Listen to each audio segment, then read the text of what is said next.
Hi folks, and welcome to another session of Good Cooking. Glad to have you with us today. What we're going to do today is we're going to take advantage of the fact that it's late winter, early spring, and we're going to make something that sticks to your ribs, that it's one of those things you just put it on and let it simmer for a while and then everybody rejoices in some real good food. We're going to make some broccoli, cauliflower cheese soup today, and we'll take you through that in just a minute and show you how to utilize some of those things that are left over in your freezer as well. So stick with us and we'll get to good cooking right away. We've got our oil almost hot enough here to add our garlic and onion and celery to. There's a few more seconds for this butter to melt. And one of the things that I'm going to talk to you about today is utilizing things from our refrigerator or our freezer that are leftovers, kind of. A couple of weeks ago, we cooked chicken on a throne. Had the chicken on a beer can. We smoked those on the grill and finished them off here in the house. Well, once we finished eating, we didn't throw those carcasses away. What I did was I took those carcasses, put them in a freezer bag, stuck them in my freezer. Then I pulled them out last weekend, put them in a pot of water with some bay leaf, and boiled those down until all the meat separated. They basically just fell apart. So then I removed the meat out of it, separated all the bones and all the excess stuff out of the pot, and then I strained it off, and what I have left is chicken stock, which is made from leftovers, which is one of those things, you can buy chicken stock and chicken broth in the store, but nothing's better than made from home. I've got this oil stuff just right here. I'm going to add our onion and celery and garlic to that. Back that heat down just a bit so we don't scorch it. And I don't want to caramelize this as much as I just want to get it translucent. Excuse me. I just want to get a little bit translucent, get a little glaze on it. So we're going to let that go for a minute. As you can see, we've got our celery and our onion and our garlic in here, and it's just slowly starting to get some color to it and turn a little translucent. We're going to wait till it gets just about translucent before we add any further ingredients to our soup today. Now, the basis of this soup is going to be the chicken stock, and that's going to be fortified and made creamier by a little heavy cream at the end of the cooking process, which will make it nice and creamy, as well as all the cheeses that are added to it.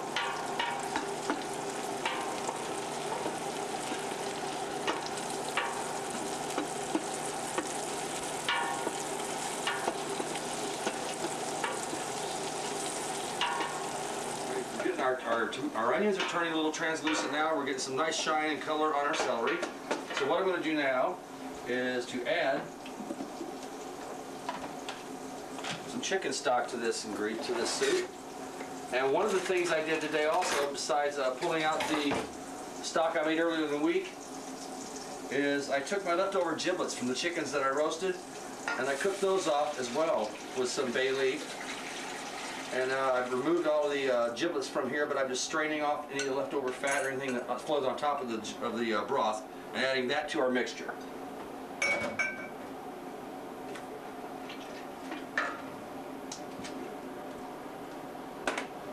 And then this is our chicken stock that I made earlier in the week. And that's basically just a big lump because as soon as I made it, I froze it. Now, if you use chicken stock a lot in your home, especially chicken stock that you make, one of the principal rules to remember is that if you keep it refrigerated, that's fine, but before you add it to anything, always bring it up to temperature. Heat it up in a separate pan. That way you can tell if it's turned on you and it's not fit to use. Other than that, you could always put it into the pot and ruin everything you've done so far. So always bring that up to temperature first and check that first. Believe me, you'll know. So we're going to have a few minutes here while we let this cook down and come up to temperature again. Our stock has come up to a boil now. And I'm going to add to that some fresh cracked black pepper and a bay leaf. I'm not going to add any salt at this time because the stock itself tends to have a lot of saltiness to it. So we'll wait till we get the soup together, then taste it and see if we need to adjust that seasoning. Now that I've added that to the stock, I'm going to add some yellow summer squash. I know I said broccoli, cheese, cauliflower soup. This is just a special treat. We're adding this in as a surprise. So there's some yellow squash. We'll let that cook for a few minutes.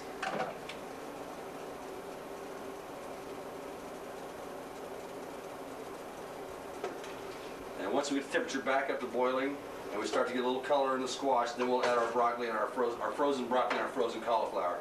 All I do in this, you can use fresh. Generally what I do is I'll buy a 2-pound bag of frozen broccoli and a 2-pound bag of frozen cauliflower and use that to make my soup because it's already cut and clean. I don't have to mess with any of that. And the more time you keep me away from knives, the better off everyone is. Temperature's come back up. We've got a little boil on again, and our squash is starting to get a little color to it. So I'm going to add to that our frozen broccoli, our cauliflower. I know the difference, trust me. Broccoli's the green one. So I added our cauliflower, and I'll add our broccoli. Everybody out.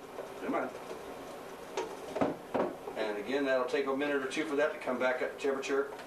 But as you'll see when we get the camera over here, we've got a nice, thick vegetable mix in here now that's really starting to take on some character. And we'll show you that in just a second. Guys, we're back here now. We've got our broccoli and our cauliflower and our squash is all boiling here in our chicken broth, seasoned chicken broth. It's smelling really good. And now that it's getting up to temperature where it's boiling, you'll notice that I've been joined in the kitchen by my daughter Amy. She's going to show us in a minute how to make some yeast rolls. I'm going to add the cheese to our soup here and get that going, and then I'm going to turn it over to her and we'll let her start in on our bread. So what I've got here is 4 kinds of cheeses. I've got some extra sharp cheddar, and it's about a cup. I'm adding that in.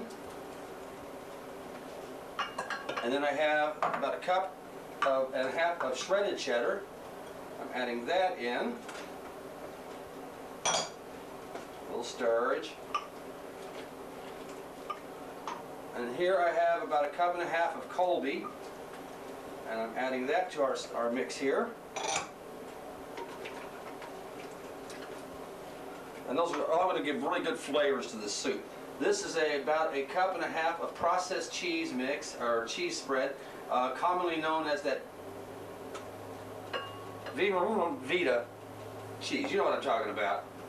We're going to add that in here, and that's going to help add some additional flavor as well as some creamy texture. It smells good. Done. Good, thank you. One of my favorite fans. Gotta love it. All right.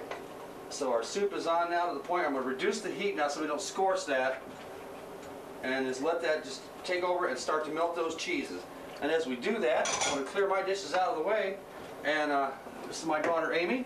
She's going to show us how to make these yeast rolls for our dinner today. Just tell us what you're doing, Amy. Okay, what we got here is I got 6 cups of flour here, half a cup of butter, which we melted. I don't know if you can see that or not. Half cup of sugar, 2 eggs, 2 teaspoons of salt, and then 1.5 cups scalded milk. You just put that in the microwave for about 1 minute, and then it's good. Okay. And then here we've got a half a cup of water, and it's hot, and you need it between 105 and about 120, or else over that it'll kill your yeast, and before that it won't get activated. So we've already added 2 packages of yeast in here. So now we're going to add our water and yeast. I'm just going to stand here and stir. That's why I've got the long handle spoon. We'll just mix that up for a second, make sure it's all mixed. Going to add our milk.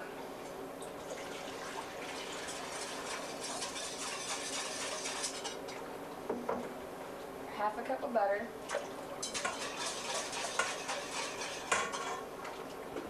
Make sure I scrape that out. You don't want to waste any of it.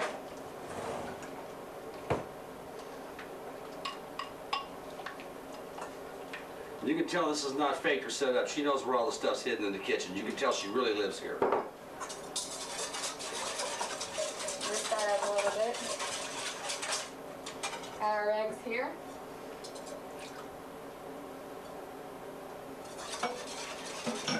Those all mixed up in there.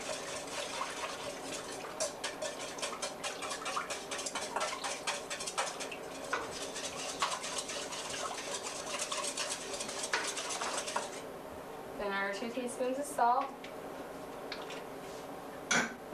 And our half cup of sugar.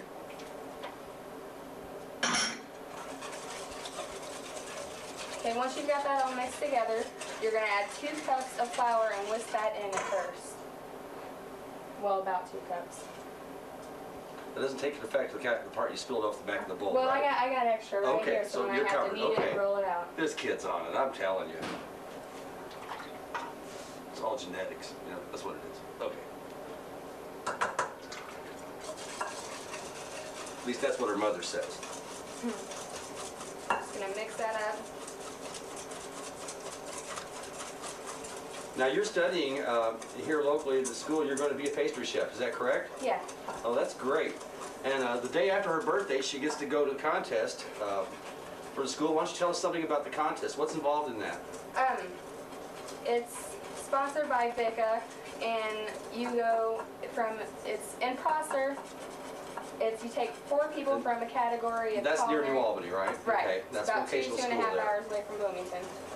And then we pretty much have to get up really early, go and bake, see who gets to go to state.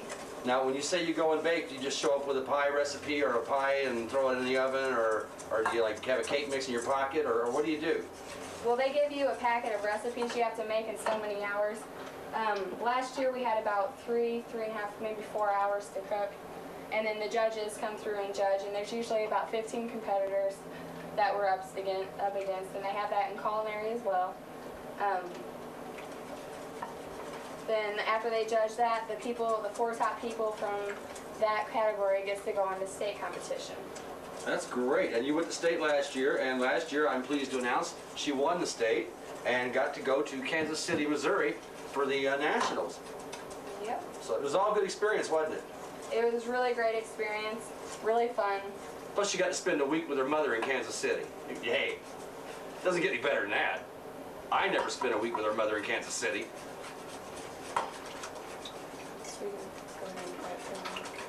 You don't see her rolling her eyes every time I make a joke, but she is.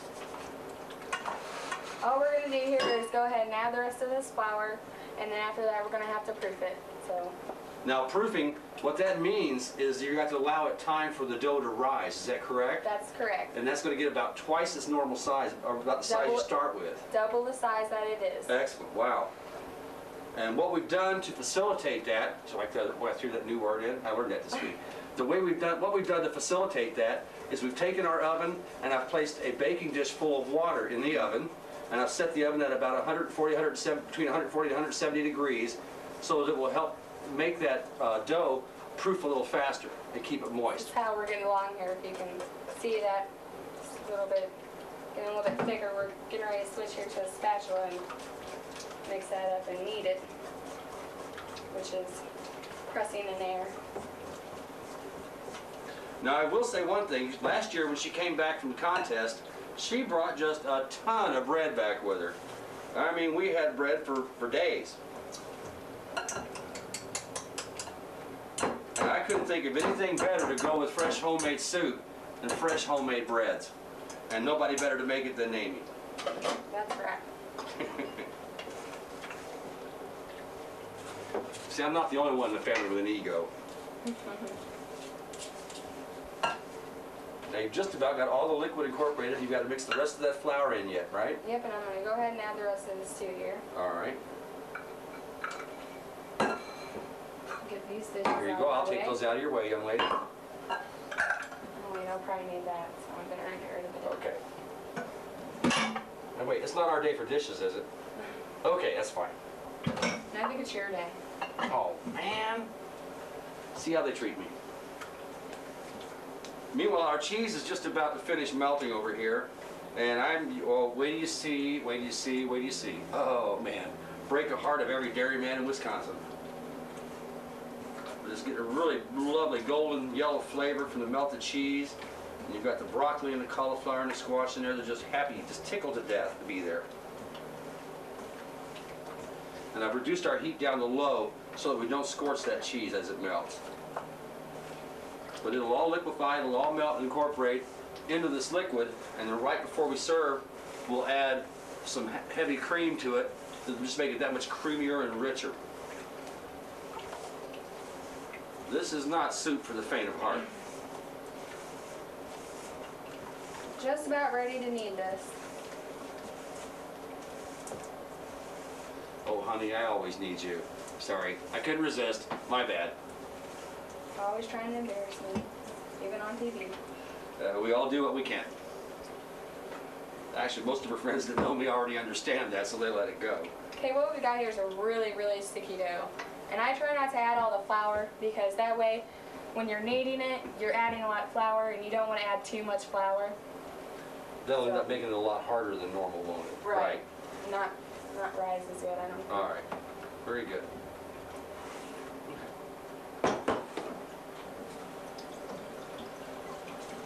gonna take this rack here. You that dishcloth?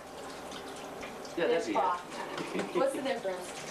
Well, Always correcting me. generally, my theory as I ran restaurants was always, rags are for mechanics. We use towels, but that's, I'm not running restaurants anymore, so we'll let that drop. Just gonna clean the counter off here. I didn't see it, but I know she rolled her eyes again.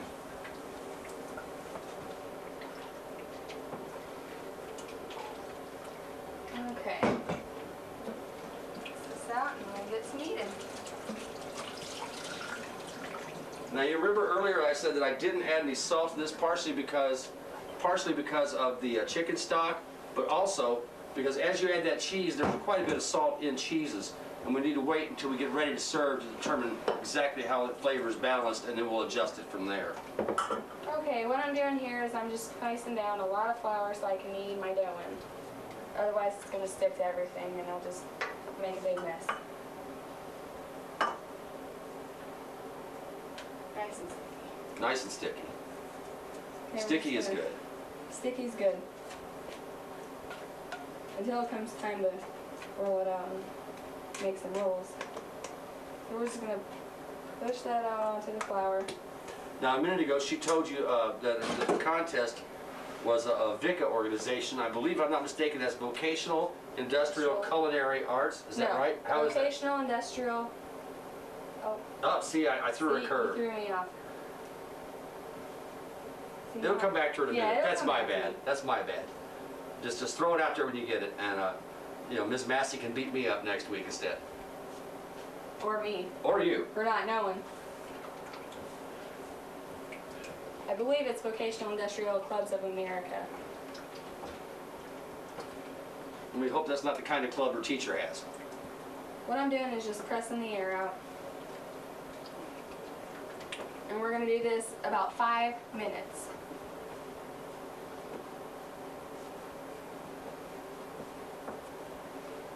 Fortunately, it makes a very big mess.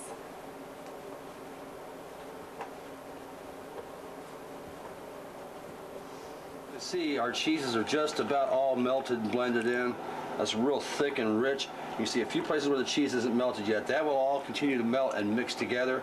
And this is going to be just a real rich, sumptuous soup. I'm going to add about, a pint or so of heavy cream to it right before we eat. And this will just be knock your socks off soup with these fresh yeast rolls that Amy's working on over here. It's going to be delicious. We're finally done kneading our dough, and this is what it's going to look like before we proof it. Nice and smooth on top there. Then we're just going to take it and we're going to put it in a pan, have some oil in there, vegetable oil. A slightly oiled pan. I oiled that with a little olive oil for you, so I add a little flavor to it as well. That way, whenever it's done proofing, it's not all stuck to your pan and you can't get it out. So we're going to just proof this now, and it'll take about 35, About 30, 40 35 minutes. So we'll be back with that as soon as we can. Okay, we're back, and we've just taken our dough out. It's doubled in size now, and we're ready to make it into a braided loaf of bread and some rolls. So what I'm going to do is take some flour here and put it back out on the counter. I can just stay out of the way, right? Well, you can. Okay, good. Or you can stand and watch. I'll stand back out here. I'll stand out of the way to watch. How's that? Okay. You get a knife out here. I'm just going to do about half at a time. This is a pretty big recipe that I made. I doubled the recipe. Now that's going to make more than enough bread for us to eat tonight with soup, right? Oh yeah. Great. That means the crew gets to take some home. Cameraman smiling. Okay.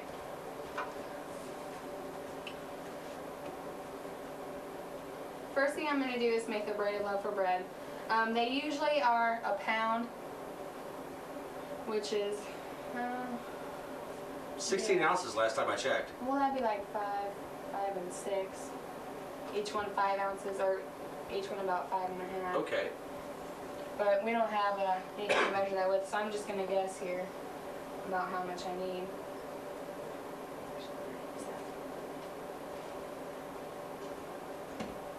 So you say that each piece of the braided bread should weigh around 5 ounces, 5.5 ounces, somewhere in that neighborhood. Yeah.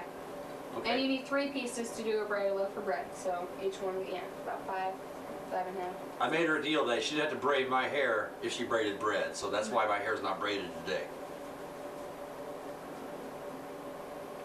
You think I'm kidding?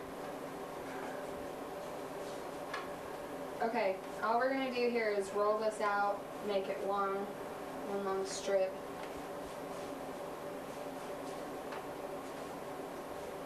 See, I've seen the after effects of this. I've seen the finished product before. I've never seen her do this before. This is great. I'm enjoying this a lot. We're bonding. You want to make sure this is nice and even when you roll it out. You don't want one part to be bigger than another. Set that one aside.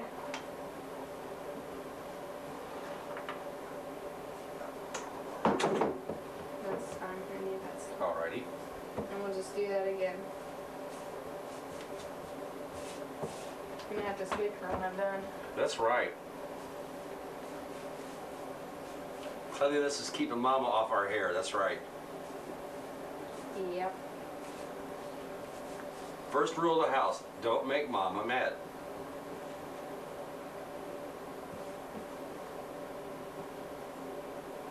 You can tell there's a little bit of difference in size, But part of that's what makes it unique and makes it have that look when you're finished, that you can tell this came out of a kitchen with love. that's right. Here That's at right. home, we don't care. It's all bread. We just throw butter on it and eat it, so it's okay. It's all good. It's all good. Good cooking. That's gonna hurt. Speaking of which, I'm gonna stir my soup again. You just keep an eye on Amy there, because all I'm doing is stirring the pot. As I said earlier, our cheeses are melted. All we're waiting on to eat our meal now is to finish the bread up, add our cream to the soup, and we're ready to go. I'm gonna take a little bit of a longer one and put it in the middle here. And all we're gonna do is you're gonna braid this like hair, but you start in the middle and you're gonna cross one over top and then cross the other one over top. And you don't have to brush it, right? Not until you're done. Then we'll brush it with either Okay. egg wash or butter. There we go. Then we're gonna take the middle one and go over top. This kid doesn't miss a trick. She's always on me. That's right.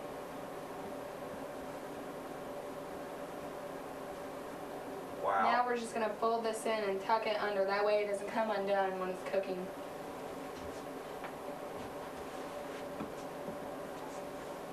And then we're gonna go the opposite way and go over with the middle. Beautiful.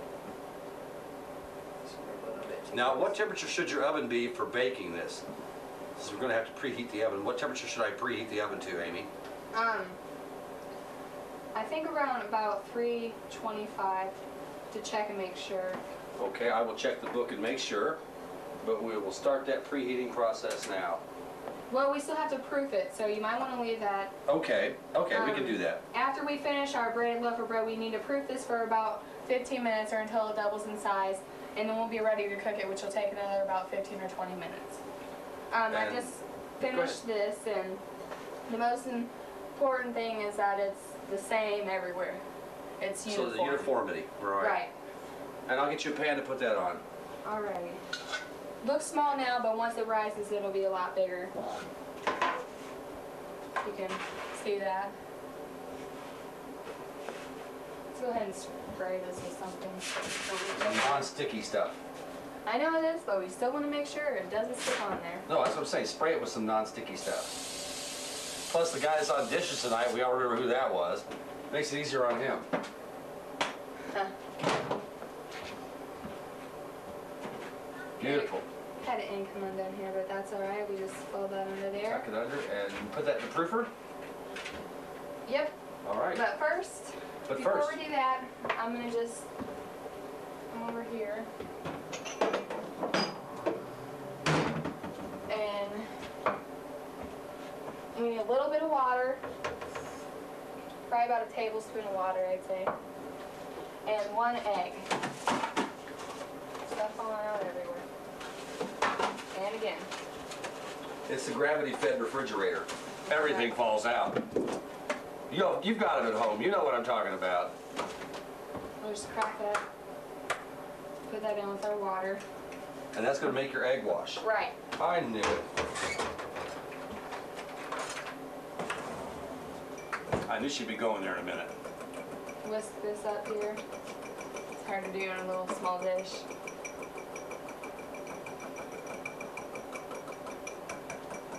Did you say that was right on the egg wash? About a tablespoon of water?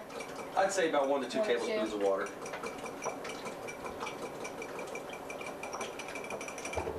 Okay, and once we apply this, you want to make sure not to apply it too heavy, because if you apply it too heavy, then you could have some cooked egg on your bread, and you don't want that. It's not breakfast. Well, not yet. No. But you do want to get a nice, good And you cut on proof it with that on it. That's incredible. It's all ready to go then when you put it in the bake. Well, actually, I'll probably add some more once we get there. We like that nice golden brown look. Okay.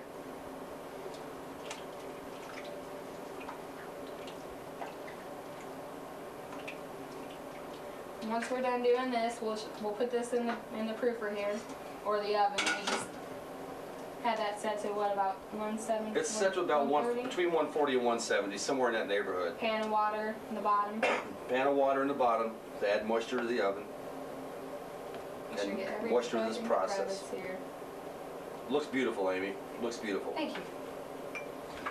And then we're just going to proof this for about 15 minutes, and I'll go on to making my rolls over here. I'm just going to show you how to do it. It's called a knot roll. And all you do, usually rolls are about 2 ounces each, and you just got to do the same thing with the breaded loaf, which is roll it out first.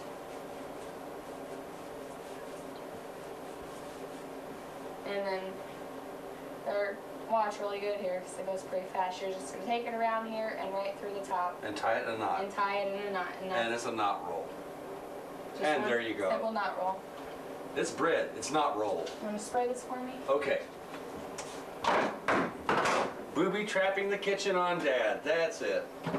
Film at 11.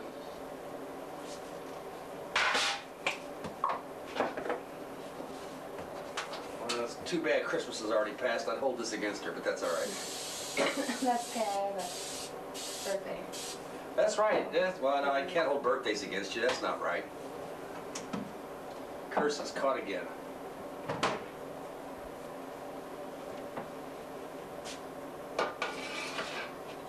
You can put these on a flat pan and proof them and cook them, or you can do it in, what are those pans called? Oh, a little cupcake, Pans, you know. cupcake I couldn't pans. tell you the word for it. I'll just say cupcake pan. Cupcake pans. Works just as well. That keeps them a little more round. It doesn't. When I'm eating cupcakes, I want mine in cupcake pans. Okay, Mrs. Massey, by the way, that's 2, okay? The Vicka thing and now the cupcake pan, all right? Wait till you get You to caught school. me on my terminology, man. That's it. Funny thing is, I always get a 50 out of 50 on those. Well, see, if it was written and not oral, you'd be dialed in. That's right. That's right. Let's do a couple of these, and then we'll do just a couple of regular round rolls. Okay. And they're usually about 2 ounces, but we don't have a scale to measure that with. And just put the egg wash on these the same way? Right. All right. What I'm doing here is you just fit this in your palm and kind of like you're kneading it, but you're just using your fingers instead. And you just do that, and it kind of rounds it on top there and makes it all nice and smooth. Don't do it too thick, because you got an egg on the pan that'll cook. I know. You can tell who the baker is here, not the guy in the blue shirt. See, I was planning on breakfast already, I guess. I don't know. What do you think?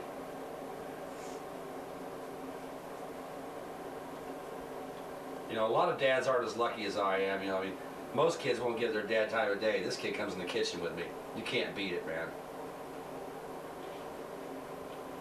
Usually they're more around that size, but it won't hurt anything.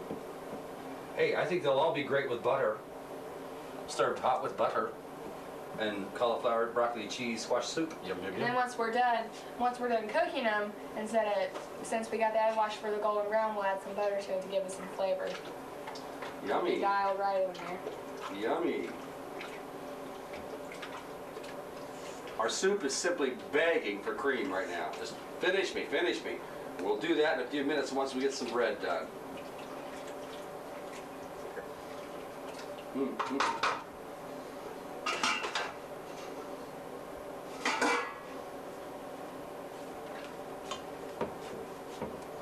Just want to make one more knot roll and we'll be good, and I'll finish these off.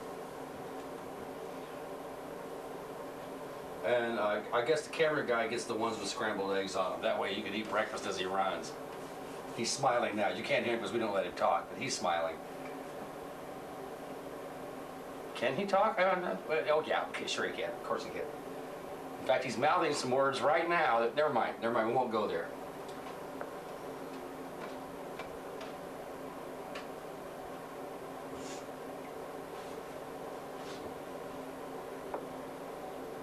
Super.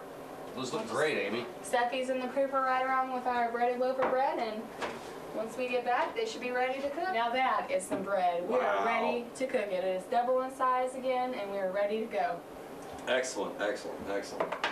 So you want me to go ahead and turn the oven up to 400? No. No, not yet? Quite. Not 400. Get this out of here. So you said, well, I'm sorry, you said what, 325, wasn't it? Yeah. Okay.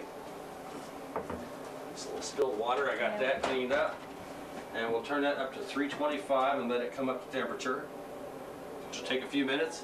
And then we're gonna have some fresh baked bread with this delicious broccoli cauliflower cheese soup. Oh. What we've just got here is another pan that's ready to proof, but we're gonna go ahead and cook these so we can eat. It's time to be serious for a moment here. I have to be somber. I must tell you, we checked the book. It is 400 degrees. We're very sorry. And we're back, and as you can see, we have our finished project here. We're getting ready to cut that up and let that get served, and we've got our finished rolls right here, nice and golden brown, just how I like it. We'll just cut that up and we'll be ready to eat. And I'm finishing up the soup. I'm over here finishing up the soup right now. Simply adding some whipping cream. We added about a tablespoon of salt to it. We tasted it and needed to add a little salt to it, so we did that. Now I'm adding the whipping cream to it, and it's just getting, tickled to death to be here today. Nice and creamy. And we're ready to have hot fresh bread and broccoli cauliflower cheese soup. All right, here we are. We've got the hot broccoli cheese cauliflower soup here. I garnished the top with a little parsley for color, and oh, that's delicious. The fresh rolls my daughter made today. I'm just gonna use a little dairy butter here, and fix a piece of bread here. And I'm getting ready to feed my face. The rest of the gang is lined up getting ready to go with me. Until next time, enjoy the meal.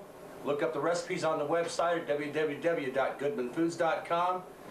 Special thanks to my friends at Melton's Orchard, Blooming Foods East. My daughter, Amy Goodman, baker extraordinaire. What a job she's done today for us. I appreciate it. Until next time, folks, good cooking. Darrel, I'm here. Oh, look, everybody, Darrel's out of the kitchen. Let's go look. Today, he tells me we're going to have some really good stuff, so let's go see what he's got in the pot, okay? Looks like broth to me. Hey, qu'est-ce que tu fais? Oh! What are you doing in my kitchen? I'm nosing. Aha! Aha! Well, good to see you again. Good to see you. You notice that little, Yeah. that little jump in French? That's because Hey, today that's good. it's Fat Tuesday. We're doing my Mardi Gras thing. I'm making some gumbo, Yeah. some seafood gumbo, that we can all just kick back and enjoy the festivities. Cool. So let me get started here. We'll go to work. Okay, here we are. We're going to start my little gumbo. This is kind of a thing I came up with several years ago. And what we're starting off here with is about 1.5 cups of flour and 1.5 cups of vegetable shortening, which I'm stirring and heating up and cooking it to get it a little darker brown.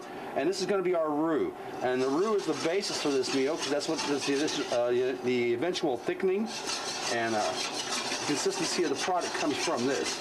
we just about got this to the point where it's right color. I don't want it too dark. There are several stages of roux as far as the color consistency. I don't know what they are, because this is just like a real kitchen. We're not, fancy here. This is not high cuisine or anything. But this is a roux. And of course I'm continually stirring that because it's on relatively high heat, and I really rather it didn't scorch. So I'm continuously whisking that and getting that around so it gets to the right temperature. And then I'm going to add my trinity to that, which is, as most of you know, I'm sure, onions, celery, and peppers. And I've got some red peppers, yellow peppers, and green peppers all together because I like the color consistency, the depth of color. Let me get rid of the whisk and get a large spoon. And we're starting to get some bubbling action in there, so I'm going to add 2 tablespoons of garlic. What a sound, what a sound. And there's a medium onion that I've diced. Get out of there, we all like onions. And then my celery.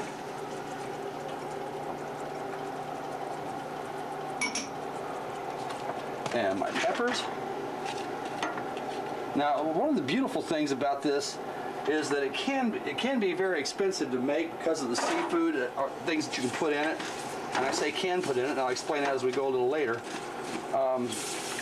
It can be expensive. What I do is I bargain shop. So a lot of these things come right out of my freezer. When I have green peppers or celery left over from soups or something else that I'm making, I dice them up, I throw them in the freezer. Chicken, leftover chicken, out of the freezer, diced it up for this dish. Same thing with the smoked sausage. And I do the same thing when I shop for the seafood. What I do is I'll look for seafood that is on sale at the fish counter at my grocery store, and I'll buy it, come home, put it in my freezer. Then when it's time to make my gumbo, I've got the ingredients on hand without going out and dropping $40 or $50 or $60 just buying seafood.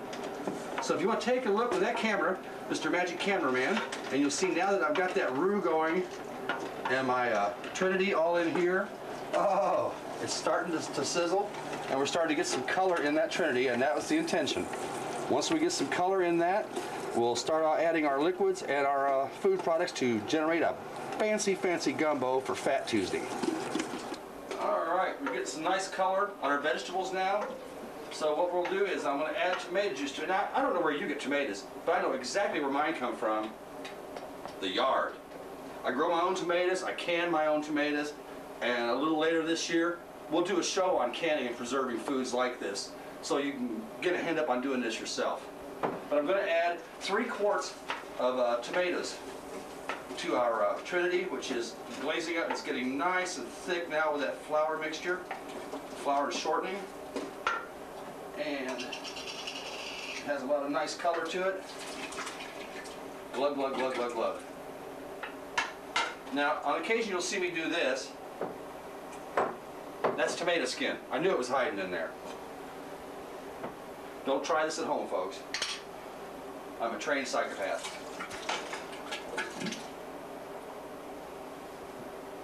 And these jars, the wonderful thing about them is you wash them, you reuse them, and reuse them, and reuse them, and reuse them. I love canning.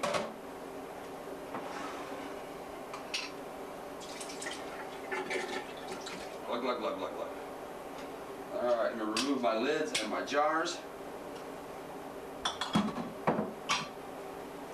And we'll give it a big stir and see how it likes it. Oh, it's tickled to death to be here. All right, you can see it's starting to come up to texture. It's getting some nice thick body to it now. I added another quart of tomato juice and tomato sauce to the process here because it just looked a little tight on me, so I loosened it up a little bit. What I'm going to do now, this is, like I said, leftovers from the freezer, chunked chicken, just pieces of chicken from previous meals. Ignore those spices, they'll blend right in. And then here I have some chunked smoked sausage. You can use any kind of sausage you want to use in this. That's fine. It's a rolled sausage, Polish. Let me try that again. Polska kielbasa, or smoked sausage of any kind. I'll put that in and let that come up to temperature some more. Now, what I'm going to show you here is, okay, I admit the truth is I'm going to have to dig out my secret recipes. Okay, we're back in the kitchen, and I've got nobody in here now. I've cleared them out.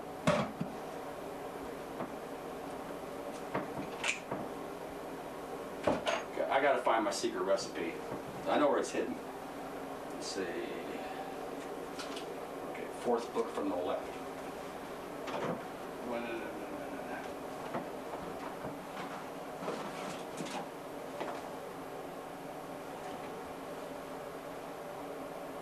Turn around. Okay.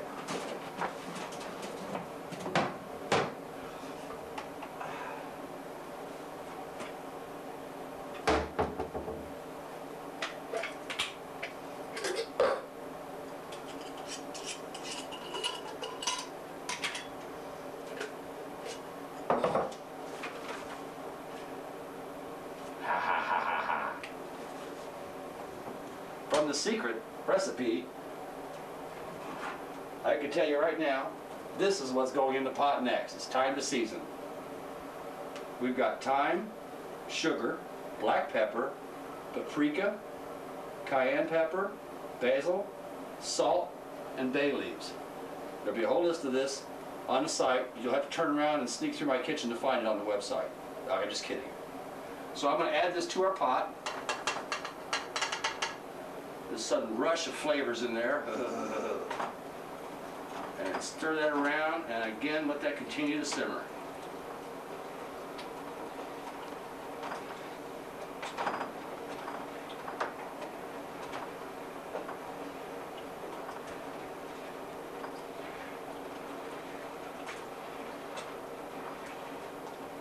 Alright, it's nice and thick. It's doing fabulous now. It's tickled to death to be here after all the spices. Oh, that's gonna hurt. Okay, let me, I'm gonna hide my recipe again in another location so you can't find it, and then we'll go from there. All right, we've got a nice consistency here now. The heat is coming up on this. It's getting up to temperature. So the next step I'm gonna take here is I'm gonna add our fish. And this is about a half pound to 3/4 pound of cod. And I'm not even gonna cut it because once I put it in and it cooks, it'll come apart on its own and it'll segment out into nice little chunks of fish floating throughout our gumbo. So we add that fish in there. Again, that's one of those things I found at the grocery store and shoved in the freezer. Gotta love them. The key there is just to wrap them again and place them in your refrigerator so they don't freeze or burn. And remember, you got them in there. So we'll stir that around, let that fish start to cook, and let it go to work. Oh, that's looking good. All right, our fish is breaking up and going into chunks in our solution now. And in a few minutes, we'll get it overhead shot. Let's let you see how we're doing. The first thing I want to do, I'm going to add our bay scallops. I've got 2 packages of bay scallops. Guess what? They came out of the bargain section in my freezer. Add those in and stir those in. And, oh, the aroma in here makes me want to go fishing. Excellent, excellent, excellent. Now I've got those in. We're going to let that come back up to temperature again. And I want to start some rice, so we can have this dish with rice, and at the end of that I'll do some hush puppies here in a few minutes. I've got 3 cups of water on, a dash of salt, and a little splash of olive oil, and I'm going to turn that on to about medium heat, and I'm going to add a cup of rice to that. Doesn't sound like a lot of rice, but we're eating in stages here, so that's okay. And then I'm going to stir that. And the key to good rice, what I always found, is to put it on, get it up to heat, put a lid on it, turn the heat down to low, and let it go for 20 minutes and don't mess with it. And generally my rice turns out pretty good. Okay, we got sausages and chickens and fish and scallops swimming around in there now with tomatoes. They're all just tickled to death to be here. We've got that on. I'm going to bring the heat up on this. As I said again, when it gets up to boiling, I'll cut the heat back to low, put the lid on it, and let that stir, and then stir it, put the lid on it, and then let that go without messing with it for 20 minutes. Okay, we're sitting here waiting on our rice to come up to temperature, so in the meantime we're going to get started and put together our batter for our hush puppies. What I've got here is a half cup of flour, 2 tablespoons of baking powder, and a tablespoon of sugar that I've sifted together along with a half teaspoon of salt. And then this is a cup and a half of cornmeal. And I'm going to mix those together.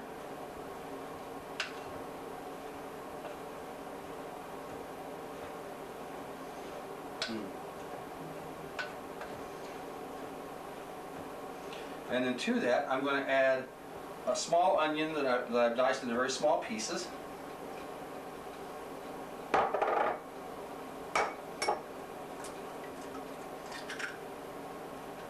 And 1 egg. And I wonder if anybody knows why I did that. Because if it was a bad egg, it wouldn't ruin my mix. That way I've got it in here. So I add my egg to that. And then 3/4 of a cup of milk. And I mix those ingredients together.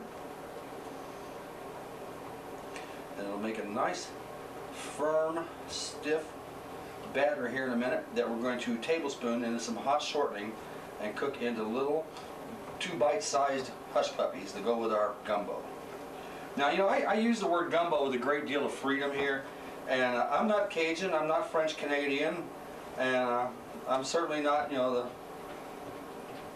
the big E guy or anybody that has any real, you know, hardcore credentials. I've just cooked for a long time. So when I call it gumbo, that's just what it brings to mind to me when I make it. And until somebody, you know, files a class action suit against me and makes me quit, I'm going to call it gumbo. So stir it. See how thick our batter has gotten for our hush puppies. It's nice and thick. And then we'll spoon that into some hot oil and be ready to cook.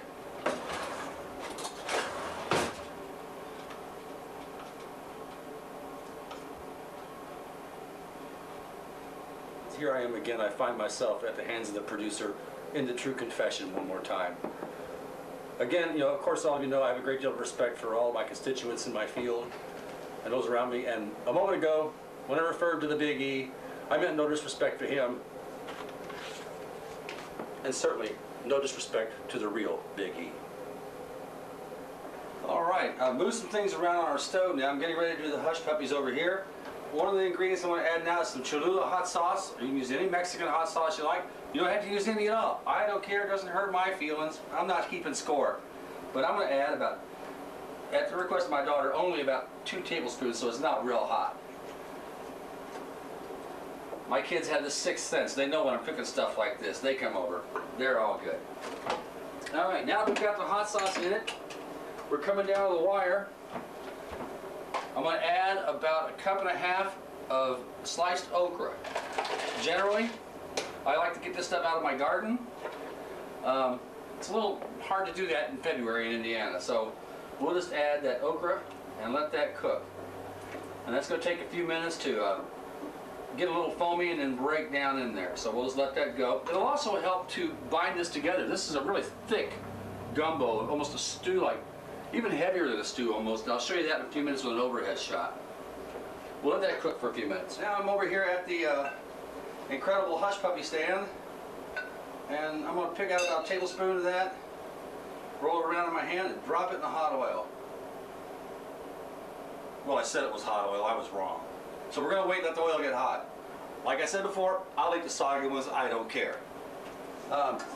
Our oil's at the temperature, and I'm taking some of the hush puppies out of the oil now. You see they're nice and golden brown. Oh, and they're delicious. I just love sweet cornbread hush puppies. And I'm going to make a few more of those in just a minute with my batter here. I pulled our rice off the stove.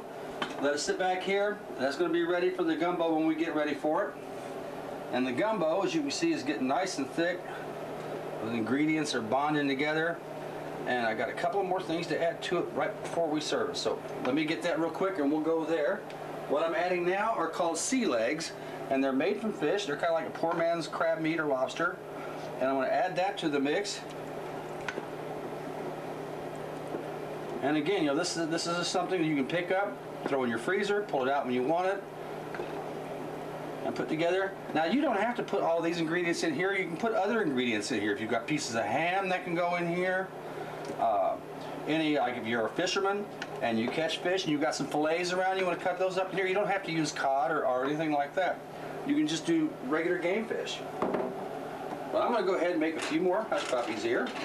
We're going to let that cook a little more. We've got one more thing to add to it before we call it done. And we'll get there in just a minute. But right now, a few more hush puppies.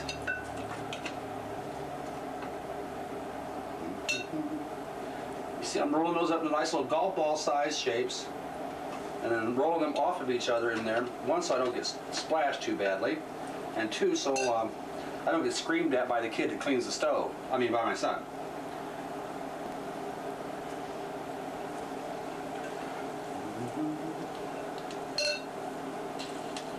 All right, except for our final ingredient, we're at the point where we're getting close to num-num time. Our final ingredient, again, rescued from the freezer, is some pre-cooked shrimp. And I had it double bagged in there to prevent it from freezer burning. That's the one. Now this is shrimp that's left over from my Super Bowl Sunday shrimp tray. I just put it in the freezer and froze it, knowing that eventually I would be making gumbo. And no, you guys weren't invited to the Super Bowl soiree. Sorry, maybe next year. So we'll add that frozen shrimp in there. And again, let that come back up to temperature. And then we'll take a picture of the top of this. And man, if you don't like the looks of this, you're dead or something. I'm just telling you. All kinds of creative crustaceans and things crawling around in there. And get back to my hush puppies. And we're almost ready to put this meal together. Catch you in a minute. All right, there's our product. It's just about ready to put on the plate. You see the sausages and the chicken and the okra and the little pieces of sea legs and just all the good stuff in there, the scallops. Oh, and the shrimpies. And you see those bay leaves floating around. Of course, you know what I've always told you about those. Don't eat them. Take them out before you put it on your plate. But we've just about got that to the point we're going to throw it on some rice and have a delicious meal here. Now for a change, since I'm going to wait for the rest of the household to get here and have dinner this evening, I'm actually going to let Emma eat first this time. It's about time. That's it. But we're getting to that point where I'm just about ready to put this together on a plate, and we'll come back to it in just a second with some gumbo, hush puppies, and rice a la Darrel. All right. Like I said, Emma gets first dibs at the trough today. She gets the first part of the meal. Dibs at the trough. Yeah, you know what I Thank you mean. very much. I've seen her eat. Come on, people. Who are we kidding here? We've got the golden brown hush puppies, the rice, and the assorted seafood gumbo, a little parsley for decoration, and some Armenian hot peppers a friend of mine canned on the side for some color. You're going to go ahead and dig in and eat something there. Myself personally, my recipe, and I'm going to get the shovel and I'm going to go work in the garden for a minute. Shh. So I got to go. He's gotta go. Not too bad. We'd like to thank everybody, his family, my family, the camera guy Scott's family, and everyone at, look, Darrel's back already. That was Melton's fast. Orchard and Melton's Blooming Orchard. Foods East. Thanks. Tim. Good cooking.